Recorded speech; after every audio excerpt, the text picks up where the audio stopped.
જય વંદે માતરમ. આપ ફોલોવર મિત્રોને મારા નર્મા ભરમા સાથે આપ સૌ મજામાં છો એવી રિક્વેસ્ટ કરીએ છીએ અને ભગવાનને પણ પ્રાર્થના કરીએ છીએ.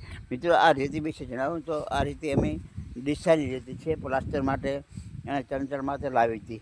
તો આ વિડીયોમાં આપણે આ રેતી છે ને બહુ સરસ રેતી છે. તમને નજીકથી બતાવું તો આ જુઓ, આને સાળવી પડે છે પ્લાસ્ટર માટે ઉપયોગમાં લેવામાં આવે ત્યારે, અને ચણવું હોય તો ના છાળો તો પણ ચાલે એવું હોય છે મિત્રો. તો આ જો ચારે બાજુ આ રેતી પડી છે, એકદમ મોટો ઢગ છે, લગભગ 1 ટોલાથી ઉપર હશે આ ચારી આ રેતી. એટલે પ્લાસ્ટર કામ ને બીજું કડિયા કામ કરતા હતા ત્યારે અમે 2-3 ટોલા વાપરી નાખી અને એક ગાડી લાવી હતી કોને ગામમાં કોતવાડા, અને ત્યાંથી ટોલા આ લાવી હતી. એટલે મિત્રો, આ રેતી ખૂબ જ ઉપયોગી છે. આપણે પણ કોઈ રેતી ન હોય તો જામપુર કે આપણે ટોટણા પેલી બાજુ પણ રેતી મળે છે આપણે સળવા માટેની અને પ્લાસ્ટર માટેની. તો મિત્રો, રેતી વિશેનો આ વિડીયો છે તે લાઈક અને શેર કરજો, બીજાને પણ ઉપયોગી થાય.